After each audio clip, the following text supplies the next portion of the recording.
What people in Hong Kong want, of course, is they want to preserve the basic freedoms that make Hong Kong special. That was the whole basis of the one country, two systems proposals. But at the same time, they want, because it's essential for business here, that stability to continue. And I think from the discussions I've had both with the chief executive and with the Chinese leadership, they understand the need to maintain that stability whilst being entirely sensitive to the concerns that people have. And so I think on Article 23, I mean, obviously you must ask the chief executive about this, but I think there is certainly the sense that I got that people go back and look at this thing again in a fundamental way. Okay, thanks very much.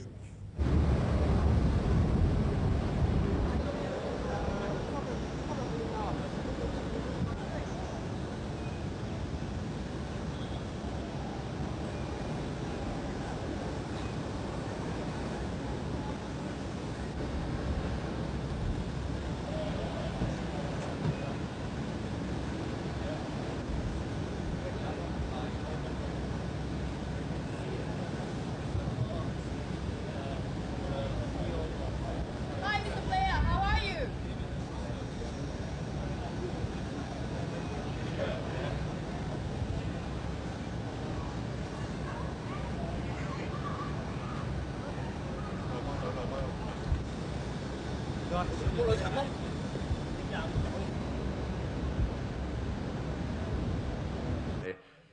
And now Hong Kong. We are indeed privileged that the Prime Minister has found time in a very busy schedule to visit Hong Kong. I think this reflects the very close relationship between Hong Kong and the United Kingdom, that in terms of opportunity, we in the British Chamber are confident about the future of Hong Kong.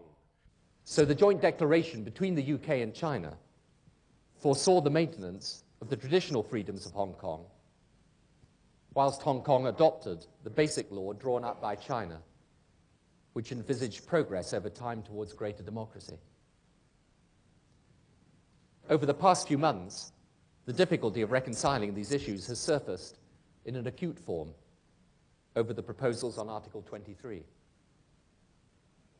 Hong Kong was set to adopt national security legislation designed to bring in interconvergence with the basic law.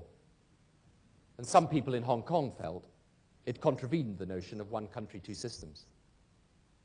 The Hong Kong government has now agreed to look again at the measures. The disagreement has given rise to much speculation that it represents a crisis for the system. Actually, it indicates that despite the difficulty, there is sufficient flexibility in the system to allow a disagreement to surface and then be overcome. China leads in the race to grow.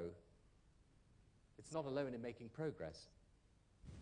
The news today from Iraq that Saddam Hussein's sons, who caused so much death and destruction and suffering, have been killed, is a further sign to the Iraqis that the yoke of fear is being lifted from them, that the reign of terror is truly ending, and Iraq and its people can develop as a source of stability and progress for the whole region.